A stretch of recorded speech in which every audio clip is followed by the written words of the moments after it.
மே 17 முள்ளிவாய்க்காலில் நடந்த இனப்படுகொலையொட்டி அதற்கான நினைவேந்தல் நிகழ்ச்சி ஒன்றை நாம் தமிழர் சீமான் பிரிவு நேற்று நடத்தியிருக்கிறது. கொடிசியால் சீமான் பிரிவா? ஆமாம், நாம் தமிழர் சீமான் பிரிவு நேற்று நினைவேந்தல் கூட்டம் நடத்தியிருக்கிறார்கள். வழக்கம் போல தான் ஈழ மக்களுக்கு எதிராகவும் ஈழ அரசியலுக்கு எதிராகவும் ஈழத்திற்காக உயிரை ஈந்த அந்த மக்களை கொச்சைப்படுத்தும் விதமாகவும் ஒரு நினைவேந்தல் கூட்டத்தை நடத்தி முடித்திருக்கிறார்கள். இப்போ பாட்டெல்லாம் பாடிருக்காரப்பா? அதோ ஆமாம், அவர் பாட்டு பாடினது 1.5 மணி நேரம் பேசியிருக்காப்புலப்பா. 1.5 மணி நேரமும் இதான் பேசினாப்லையா? 1.5 மணி நேரமாக அவர் என்னென்ன பேசினாரு, சில புதிய நகர்வுகளை இன்றைக்கே வந்து மக்களிடம் அவர்களோட தொண்டர்களிடம் வெளிப்படுத்தி இருக்கிறார். அது என்ன எல்லாமே அதுல இருக்குது. அது என்னென்ன விஷயங்கள், இவங்க வந்து மக்களுக்கு எதிராக ஈழ மக்களுக்கு எதிராக செயல்பட்டு கொண்டு இருக்கிற விஷயங்கள் என்னென்ன அப்படிங்கிற மொத்த தொகுப்பு தான் அந்த வீடியோ.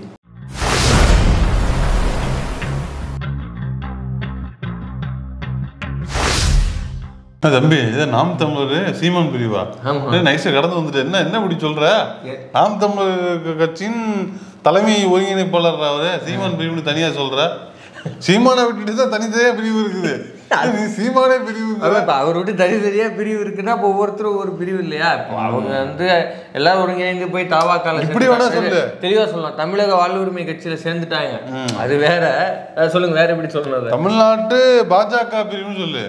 அதனால பாஜகவின் தமிழ்நாட்டு பிரிவு, பாஜகவோட தமிழ்நாடு பிரிவு தான் நாம் தமிழர். அவ்வளவுதான். இப்ப நான் என்ன சொல்றேன், போன மாவீரர் நாளுக்கா ஒரு கூட்டம் போட்டாங்கல்ல, இவரு வெற்றி மாவீரர் நாள் நினைக்கிறேன் மதுரையில. அந்த மாதிரி இந்த முறை மே 17க்கு ஒரு நினைவேந்தல் கூட்டம் நாம் தமிழர் இருந்து வெளியே வந்தவங்க போட்டிருந்தாங்கன்னா அப்புறம் தெரிஞ்சிருக்கான் யார் எந்த பிரிவு. அந்த போன வாட்டி போட்ட கூட்டத்திலேயே மதுரைக்கு தான் கூட்டம் அதிகமா போச்சு, இங்க கம்மியா தான் போச்சு. அடுத்த நாளே போன் போட்டு காலில் விழுந்துருப்பாப்புல, தம்பி இதெல்லாம் வச்சுக்கா தம்பி, காலில் விழுந்துடும் தம்பி, பேசாம இருக்கணும் அப்படின்னு அவனே கெஞ்சி கேட்டிருப்பான். இந்த வாட்டி போட்டுறாதா தம்பி, மானமே போயிடும்டா அப்படின்னு போட்டு சொல்லிருப்பாப்புல. வாய்ப்பு இருக்கு. போன முறை வெற்றிக்குமரன் அவர்கள் அழைப்பின் பேர்ல போனவங்க எல்லாமே நாம் தமிழர்காரங்க தானே. அப்படி பார்த்தா இந்த முறை கூட்டங்க வந்து போட்டிக்கு போட்டிருந்தாங்கன்னா தெரிஞ்சிருக்குமா இல்லையா? நான் சொல்றேன், உண்மையிலேயே கடைசி 1 வருஷம் 1.5 வருஷமா எல்லா மீட்டிங்லயுமே சேர்ல அவ்வளவு கேப் இருக்குது. நம்மளுக்கே தெரியும் முன்னாடி கூட்டம் இருந்துச்சுதான், இப்ப கூட்டம் இல்லைங்கிறது நீங்க ஒத்துக்கணும். அதான் நெசம், நீங்க நம்மளாலும் அதான் நெசம். கூட்டம் குறைந்திருக்கிறது. ஏன்னா இது வெறுமனே நாம் தமிழர் கட்சியின் சீமான் பிரிவு தான். மற்ற பேச்சாளர்களை பார்த்து வந்தது உணர்வெளிச்சா வந்த கூட்டம்லாம் போயிருச்சு. அதனாலதான் நான் அப்படி குறிப்பிட்டேன். புது அட்மிஷன் சேர்க்கணும், புதுசா ஒர்க் பண்ணுங்க. பத்தல. சரி, முதல்ல இருந்து நீங்க சொன்னாப்புல பாட்டுல இருந்து ஆரம்பிச்சிடலாம். அவர் பாடின அந்த பாட்டை போட்டு விடுங்க. தோல்வி நிலை என நினைத்தான் மனிதன் வாழ்வை நினைக்கலாமா? வாழ்வை சுமை என நினைத்து தாயின் கனவை மிதிக்கலாமா? நல்ல வேலை இந்த பாட்டு நம்ம எவ்வளவு செகண்ட் வேணும் போடலாம். இந்த பாட்டுக்கு இளையராஜா மியூசிக் இல்ல. நீங்க ஒண்ணு எல்லாத்துக்கும் ஏன்னா நீங்க ஒண்ணா ரொம்ப முக்கியம் தம்பி. இதெல்லாம் தான் பாத்து. ஆமா, அவன் வந்து பாடினாலே இளையராஜா போட முடியாதுல்ல. அவன் பாட முடியாது, அவன் பாடினாலும் போட முடியாது. அவன் 10th கிளாஸ்ல வந்து மன்னிப்பு கேட்டுறேன்னு போன் பண்ணி சொல்லிடுவோம். நம்ம கேட்கணும் தம்பி அவர்கிட்ட. அப்படி சொல்றீங்களா? சரி, right, okay. Copyright subject தனி சப்ஜெக்ட். அது ஓகே. இப்ப எனக்கு எந்த சம காண்டாவது உங்களுக்கு டஃப் கொடுக்குறான். என்ன டஃப்? ஆமா, இதுல பாடுறான் பாருங்க. நீங்க ஏன் உங்களுக்கு பாட தெரியாதா? பாட வராதா? நீங்க பாடுங்க, 2 வரி பாடுங்க. தெரியாது இல்ல, பாடுங்கன்ற. நீங்க தம்பி இப்படிலாம் கோத்துட்டு வேலை பார்க்க கூடாது. அகில உலக சத்யா ரசிகர் மன்றத்தின் ரசிகர்களிடம் நான் கேட்டுக்கொள்கிறேன், சீமார் வந்து சத்யா நாக்கு சவால் விடுறான். நான் எங்க அந்த பெரியவருங்க என்னையே கோத்து விடுறீங்க? அவரோட அவரு வயசு 65 தம்பி. ஏன் தம்பி என்னைய கோத்து விடுறீங்க? நான் அவனுக்கு அப்புறம் வந்தவன் தான் தம்பி. அவர் எப்பவுமே பாடுறவர் தான். அவருக்கு அதுலலாம் நம்ம வந்து போட்டி உங்களோட போட்டி போடுறேன். எனக்கு மனசு நெருடுது. நீங்க 2 வரி பாடணும். வேணாம்டா, பாடுங்கிறேன். என்னடா இந்த பாட்டு தெரியாது எனக்கு. நினைத்தார் மனிதன் வாழ்வை நினைக்கலாமா? இல்ல, எனக்கு இந்த பாடு வந்து இதுக்கு முன்னாடி நான் கேட்டிருக்கிறேன். ஆனா வீடியோவா பார்த்ததுல என்ன சிச்சுவேஷன் தெரியாது. நான் இந்த பாட்டை பத்தி உங்கள்கிட்ட கேட்டு நீங்க சொன்ன தகவல் தான் எனக்கு தெரியும். ஒண்ணும் இல்ல. இல்ல, என்ன சிச்சுவேஷன் சொல்லுங்க. என்ன சிச்சுவேஷன்னா, அந்த படத்துல வந்து எல்லாரும் வருவாங்க, தொழிலாளர்கள் பிரஸ்ல வேலை வைப்பாங்க எல்லாரும். ஒரு பிரஸ்ல நடக்கிற சாங். பிரஸ்னா அச்சகம். அது புரியுது. ஓகேவா? அதுல வந்து அடிச்சு நொறுக்கி போடுவாங்க. படம் நம்ம நக்கீரன் ஆபீஸ் மாதிரி அந்த மாதிரி ஒரு செகண்ட் ஹாஃப்ல ஜெயலலிதா காலத்துல அடிச்சு நொறுக்கிடுவாங்க. நொறுக்கணுன்னே எல்லாம் அசந்து போய் எல்லாம் அப்படியே டவுன் ஆகி அவ்வளவுதான்டா முடிஞ்சு போச்சு. அப்ப நம்ம நக்கீரன் கோபாலன் அதேதான் அதை பாடி ஒரு புத்துணர்ச்சி, ஒரு புது எழுச்சி, ஒரு புரட்சி வர மாதிரியான சிச்சுவேஷன்ல வர்ற பாட்டு. கடைசியில் அந்த பாட்டுல அவங்க ஜெயிச்சிருவாங்க. அப்புறம் இவன் என்ன மாநாட்டுக்கு பாடு? அதேதான் எனக்கு ஏன் பாடுறாப்புல அப்படின்னா ரொம்ப டர் ஆயிட்டாப்புல. 2026 தோல்விக்கு கண்ணு முன்னாடி தனது ரசிகளை குஞ்சுகளை விசிலடிச்சாங்க குஞ்சுகளை ரெடி பண்றாப்புல. கட்டுத்தொகை இழப்பதற்கு தயாராக இருக்கு அவ்வளவுதான் அப்படிங்கறது இப்பயே. ஏன்னா டக்குன்னு கட்டுத்தொகை விட்டு அப்படிங்கிறப்ப ஜர்க்கா இருக்கும்ல. இப்ப இருந்து அப்படி டியூன் பண்றது ஒண்ணும் தம்பி நம்ம தோத்துருவோம், அதனால அதுல வந்து பிக்ஸ்டா இருங்க. தோக்க போறா கட்டுத்தொகை விட்டு கொடுக்கறதால பிக்ஸ்டா இருங்க. மோட்டிவேஷன் சாங் எல்லாம் வந்து ஜெயிக்கிறவன் பாட வேண்டியது. ஜெயிக்கிறவங்க நிக்கிறவங்க ஜெயிக்கிறவன் பாடணும். 5 முறை தோற்றாலும் 6வது முறை தோக்குறவன் பாடக்கூடாது. நீ பாடாத. ஆனா இன்னொன்ற தம்பி, அதாவது இத்தனை வருஷமா நம்ம அடிச்சுக்கிட்டே வரோம். எனக்கு வலிக்கல ஏய் திராவிடம் யாரா திராவிடம் தமிழண்டா வலிக்கல எனக்கு வலிக்கல அபியும் நானும் படத்துல அப்படின்னு பேசிட்டு அபியும் நானும் படத்துல வந்து அந்த ஒரு குழந்தை வந்து ஷர்ட்டு கேட்கும், பிரகாஷ்ராஜ் கழட்டி கொடுப்பாப்புல. அப்ப வந்து ஃபர்ஸ்ட் 2 ஸ்டெப் இப்படி நடப்பாரு, அப்புறம் ஒரு 4 ஸ்டெப்பு போனோடனே இப்படி நடப்பாரு, அப்புறம் ஒரு 10 ஸ்டெப்பு போனோடனே இப்படி நடப்பாரு, அப்புறம் கொஞ்சம் தூரம் நடந்தோடனே இப்படி நடக்க ஆரம்பிச்சு. அந்த நாள்ல இப்ப சீமா வந்து இல்ல இவ்வளவு நாள் அழிக்கல வலிக்கல ஒண்ணுமே பண்ணல அது பண்ணல இது பண்ணலன்ட்டு நீங்க கோயம்புத்தூர் போயிட்டு அழுகுற ஆளு அடிச்சு அப்படி இந்த சிச்சுவேஷன் நான் சொன்னல இப்ப ஊமை வெளியில் படத்துல சிச்சுவேஷன் செகண்ட் ஹாஃப்ல வந்து பிரஸ் அடிச்சு நொறுக்கிடுவாங்க அதுக்கப்புறம் பாடினாங்கன்னு. அந்த சிச்சுவேஷனுக்கு இந்த சிச்சுவேஷனுக்கு பொருந்தி போற ஒரே விஷயம் இந்த 10 வருஷமா செம்ம அடி வாங்கியிருக்கான் ஆளு. நம்ம கிட்டையும் மக்கள்கிட்டையும் செம்ம அடி வாங்கியிருக்கான். அந்த அடி வாங்கின மட்டும் தான் உண்மை. மற்றபடி நீ ஜெயிக்க போறதுல 6வது முறை இல்லை 60வது முறை வந்தாலும் நீ இந்த பாட்டை தான் பாடிட்டு இருக்கணும். சரி, இப்ப அண்ணன் வேற ஒண்ணு பேசியிருக்காப்புல. என்னது? பாடலோட நிப்பாட்டல, அழுவதோட நிப்பாட்டலையா? வச்சிருக்கா அப்படி அழுது புலம்பிருக்கானா? ஒரு ஒப்பாரி ஒண்ணு வச்சிருக்காரு. அந்த ஒப்பாரியோட சுருக்க பாத்துறோம். இது 4 முறை பொது தேர்தலில் தோற்று, பல முறை இடைத்தேர்தலில் தோற்று, 2 முறை ஊரக உள்ளாட்சி தேர்தலில் தோற்று ஒரு கட்சி 5வது முறையும் களத்திலே தனித்து நிற்க போகிறது என்றால் அதுக்கு 5வது முறை வரலாற்றிலே அது நாம் தமிழர் கட்சி மட்டும்தான். இல்ல அதுக்கு 5வது முறையும் தோக்க போகுதுன்னா அது இல்ல 5வது முறை தோக்க போகுதுன்னு சொல்லிடு. அது ஒன்றும் மாற்றுக்கிறது இல்லை. இது எப்படி வருது? இந்த கரகாட்டம் போக்காரன் படத்துல இவரு கவுண்டமணி சொல்லுவாப்புல, இல்ல ஏப்பா கார் வச்சிருக்க ஒரே கோஷ்டி நம்ம கரகாட்ட கோஷ்டி தான். அந்த மாதிரி எத்தனை தேர்தல் வைத்தாலும் தோர்த்து கொண்டு கட்டுத்தொகை இழக்கின்ற ஒரே கோஷ்டி நம்ம கரகாட்ட கோஷ்டி தான். அதாவது அவருக்கு ஒரு பயம் வந்துருச்சு, இந்த பயனில் விட்டுறக்கூடாது. இப்ப டார்கெட் என்ன தெரியுமா? புது ஓட்டு சேர்க்கறது இல்ல, புது தற்கொலைகளை சேர்க்கறது இல்ல புது விசிலடிச்சா குஞ்சுகளை சேர்க்கறது இல்ல, இருக்கிற தற்கொலைகளை இருக்கிற விசிலடிச்சா குஞ்சுகளை தக்க வச்சுக்கணும். அதனால வந்து அட்வைஸ் பண்றாங்க. அதாவது இது வரைக்கும் பேசுனதெல்லாம் யாருக்கு?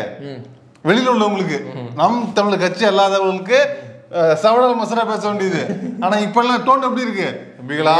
இருக்குடா பாத்துக்கலாம்டா, ஒன்னும் பிரச்சனை இல்லடா, இருக்குடா கொஞ்சம் டைம் இருக்குடா அப்படின்னு கெஞ்ச நிலைமை. இம்முறையும் 234 போட்டி, டெபாசிட் இழப்பு. 17 இடம் பெண்களுக்கு, 117 இடம் ஆண்களுக்கு, அதிலே 134 இடங்கள் வெறும் இளைஞர்களுக்கு என்பதை எண்ணரும் தமிழ் தம்பி தங்கைகள் புரிந்து கொள்ள வேண்டும். எனக்கு ஒரே டவுட் தான். லிஸ்ட்ல விட்டு போச்சு. என்னது? எத்தனை இடத்தில் கட்டுத்தொகை பெற போகிறீர்கள்? அது ஒண்ணு, அது எதுக்குமே வராது. நான் சொல்றேன், இந்த 117 137 வந்து இப்ப இளைஞர்களுக்கு, இதுல எத்தனை பேருக்கு மாடு மேய்க்கணும்னு கொடுப்பேன்? மாடு மேய்க்கிற எத்தனை பேருக்கு இதுல சீட்டு கொடுப்பேன்?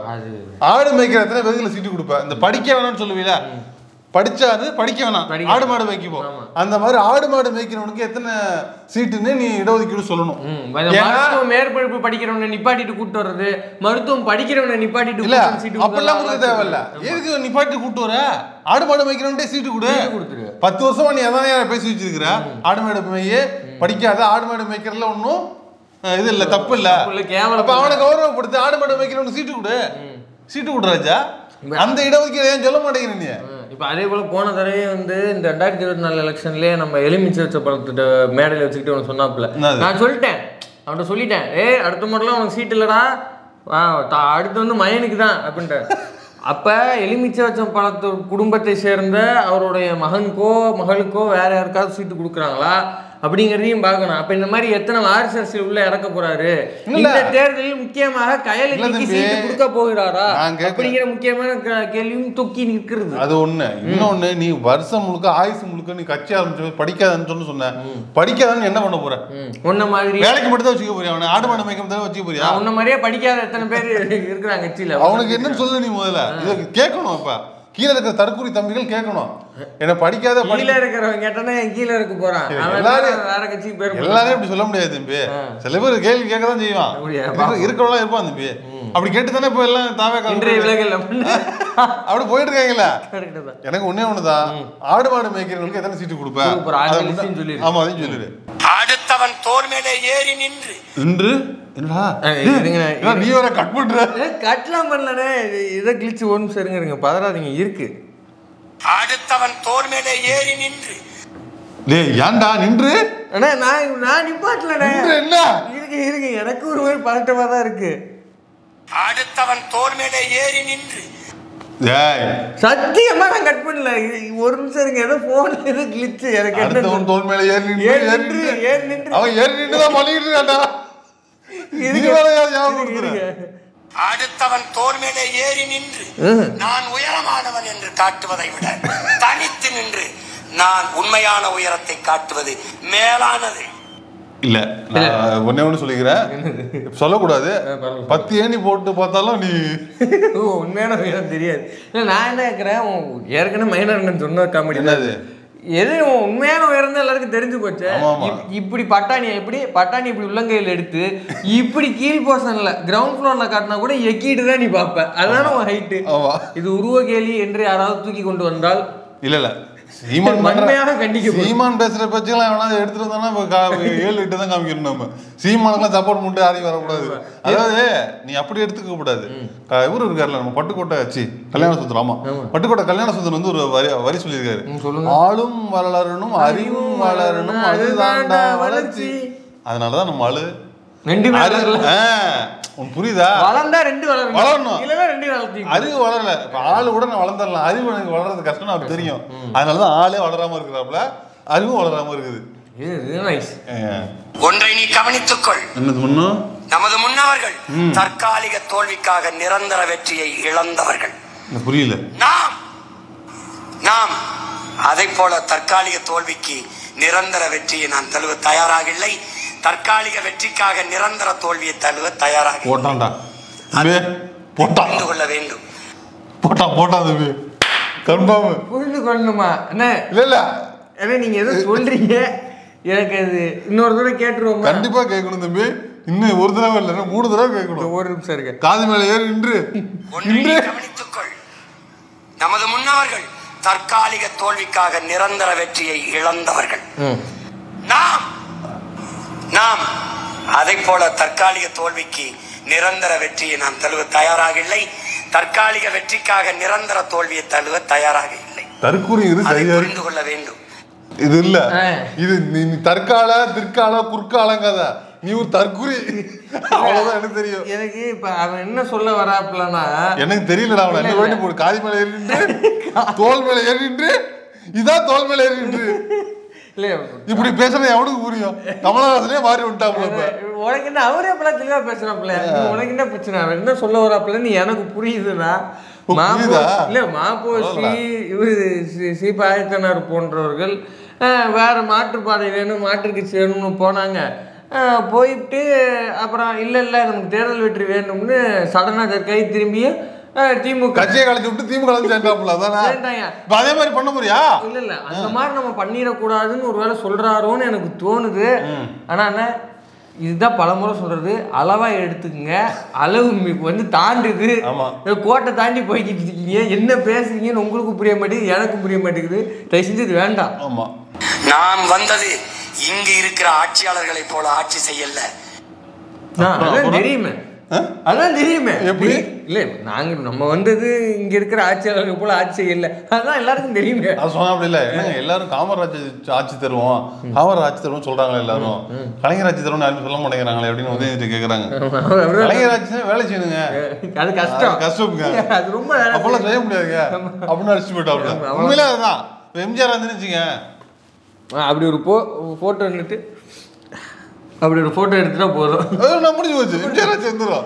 கலைஞராஜ் அப்படி இல்ல, பாலம் கட்டணும், காலேஜ் கட்டணும், திட்டம் தீட்டணும், ஒன்றிய அரசோட சண்டை போடணும், அவ்வளவு பஞ்சாயத்து இருக்கு. அப்புறம் திட்டம் தீட்டணும், அப்புறம் ரோடு போடணும், கல்லூரி கட்டணும், இடஒதுக்கீடு உறுதிப்படுத்தணும், இப்படி ஏகப்பட்ட. இதுக்கடல எடப்பாடி மாதிரி ஆளுநர் சமாளிக்கணும். எடப்பாடி இல்ல சொல்றேன், எடப்பாடி வழிநடுக எடப்பாடி அவங்கள சமாளிக்கணும்ல, அது கரெக்ட் தான். நம்மருமை தலைவன் கண்ட கனவை இந்த நிலத்தில் நிறைவேற்றி காட்ட 4 முறை பொது தமிழ்நாட்டில் இல்லமா இல்ல, அதாவது மனச்சான்றோடு அவன மாதிரியே பேசணும், மனச்சான்றோடு பேசணும், மனச்சட்டியோட பேசணும். ஆமா, என்ன சொன்னா தலைவன் கண்ட கனவை இங்க நிறைவேற்ற போறாங்க.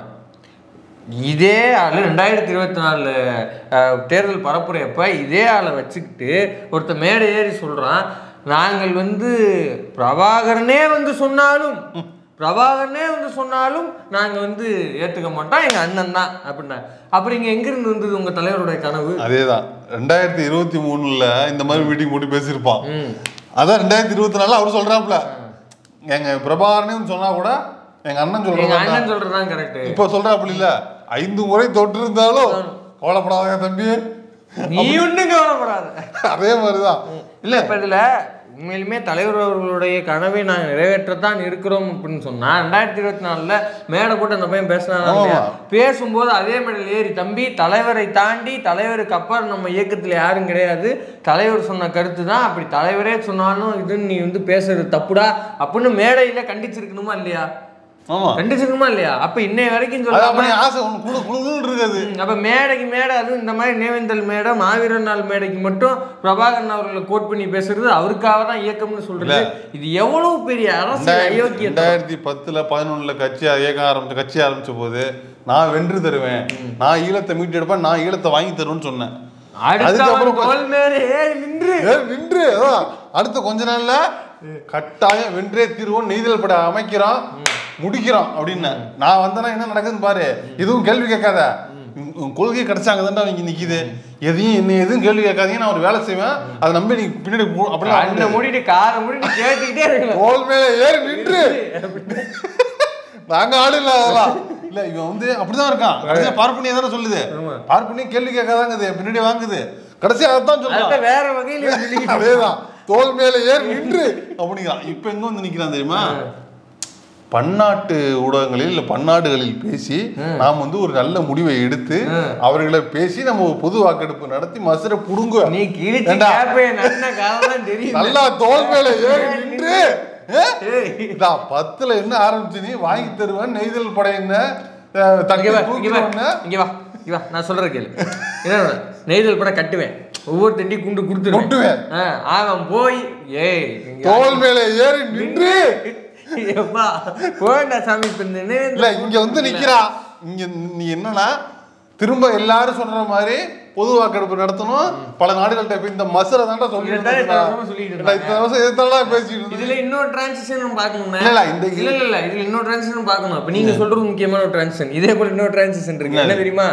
முன்னாடி 10 வருஷமா என்ன பேசிட்டு இருந்தான், நம்ம போய் ஜெயிக்கிறோம், இங்க தமிழனா கன்னடனா, அது என்னது ரஜினி மராட்டியதான் வைப்போம், மராட்டிய நல்ல பேரா காட்டி அரசியல் இல்ல, நாங்க வென்று வருவோம் அப்படின்னு 1.5 நிமிஷத்துல ஆட்சி முடிச்சாங்க.